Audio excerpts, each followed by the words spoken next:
Oh, God, I got a snort. I'm so glad. Oh, we're talking about children before. I love children. I do. My favorite child is this little girl, Jayana Marshall. I had her up on my hip, and she goes, what are those? I go, they're my breasts, Jay. And she says, do you have milk in them? And I said, no, Jay, you have to have had a baby to have milk in your breast. She says, you have coffee in yours.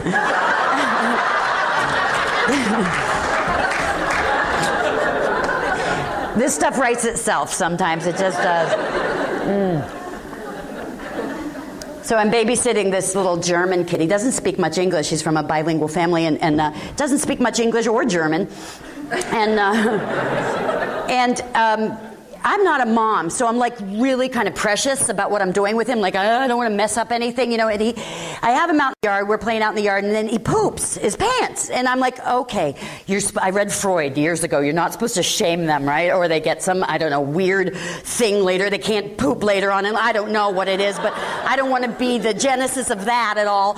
So being really cool and lighthearted, okay, Andreas, and hosing off his pants and then getting him, you know, in the shower, and I'm cleaning him off, and he hasn't said a word this whole time, so I'm like, oh my God, I'm marring him. I'm marring him psychologically. I know that's happening. And finally, as the shower gets good and steamy, he looks up at me and he says the first thing that he said for 15 minutes. He says, I smell it! He's delighted with himself.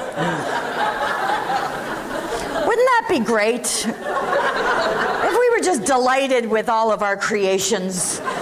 Just everything, you know?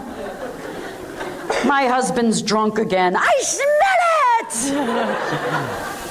That relationship stank. I smell it! Yeah. So let's heal something tonight. Let's heal something. I like that. I want to quantumly heal something. What is this quantum healing? You're a healer or you're not. Either it's effective or it's not. If it's going to be effective, it's on all levels, right? I have a friend who goes all the way up to Vancouver from Olympia to see a quantum acupuncturist. I'm like, why? She goes, he's a quantum. It's quantum. Yeah, but if they work on a cellular level, no, this one's quantum. I'm like, what does he do? Stick the needle in between the nucleus and the electron? What are the, in between, what, a quark and a futon or what the hell are those things? I don't know what they are. I think quantum physicists are just pulling our legs. In the world of the very, very small, it's all speculative and theorized, right? It's just like, eensy weensy on. I've got to take a poop on. Just juvenile geeks, you know, just making things up. Quarks. There's actually gluons, you know. But quantum physics, quantum, I don't know what that word means exactly. I think it's a word, I do know it's a word you can put in front of any other word and charge more money. I'm a quantum comic, yes. I do comedy about very, very little things, hangnails and stuff. I heard overheard these two guys at a healing conference saying, oh, you're just a healer? I'm a quantum healer. I used to heal on a cellular level like you, but that was long ago. I moved on. I heal on a molecular level, and then a voice came to me one day, and the voice said, go smaller. And I did. I began to heal on the atomic level, and then ultimately I began to heal on the quantum level. You see, I'm like a very, very tiny ant around, and you're like a big skyscraper of a healer. You're a skyscraper of a healer, and I'm a little ant of the ground. You're like a Walmart of a healer, and I'm like a boutique of a healer. You're like a plasma screen TV of a healer, and I'm like a little nanopod healer. Okay, that's enough of that. Enough meaningless metaphors. Thank you. I love meaningless metaphors. I do. I love them. I go to, I'm a yoga teacher, too. I'm not a good one. I'm the kind who smokes and judges people. Namaste, everybody. Whoa, he's out of shape. Oh, boy. Salute to the sun.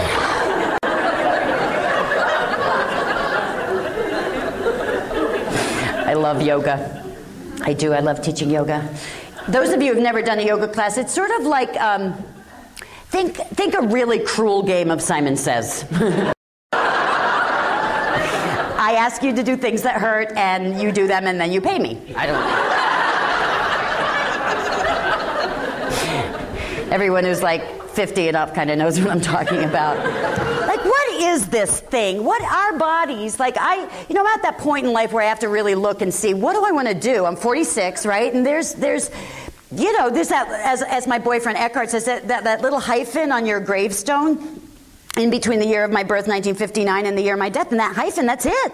That's all you get this time around, I'm like, what do I want that to stand for the rest of my life? I want to give back. I want to give back some of the stuff I've stolen, but gotta handle that. But I want to give back, and then it is your back that goes out. It's like, I hurt myself sleeping. I slept wrong. How can you sleep wrong? You sit at your computer too long and then move suddenly. Who thought this up? Some Marquis de Sade god? I mean, really. I used to be a bungee jumper, So, all healing happens in the mind. I know, I'll sit. 3 minutes of that, it's like, sitting hurts, Do you guys have spiritual disciplines? Any of you meditate in here? Meditators? Yeah, some meditators.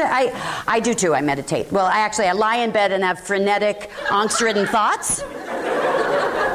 And then I think I should sit up and have frenetic, angst-ridden thoughts. Right?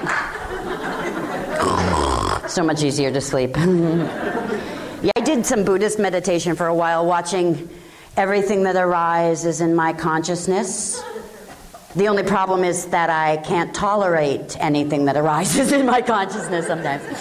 Now, I went to a 10-day Buddhist meditation sit, and I talked to the teacher there, and I said, this is the meaningless metaphor thing again. I said, why can't I have two spiritual teachers at the same time? She says, you cannot cross a river in two boats.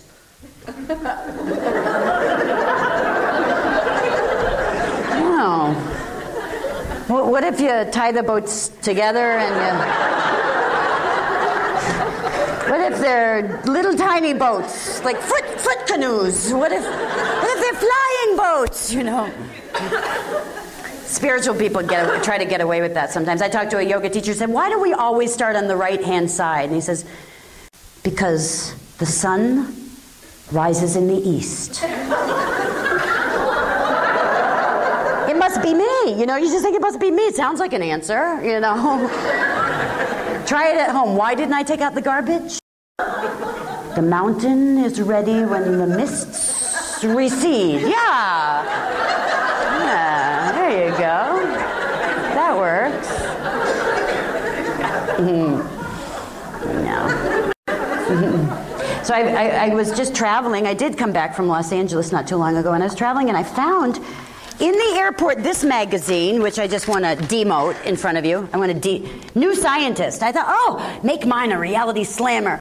Quantum cocktail with it. I'm like, I am so all over that. And I'm open up to this article. Hang on, let me put on my my refreshingly, makes me look like a nubile nymphette glasses. Thank you. Decades of scientific research into parapsychology have produced no convincing demonstration of the paranormal that can be reliably reproduced.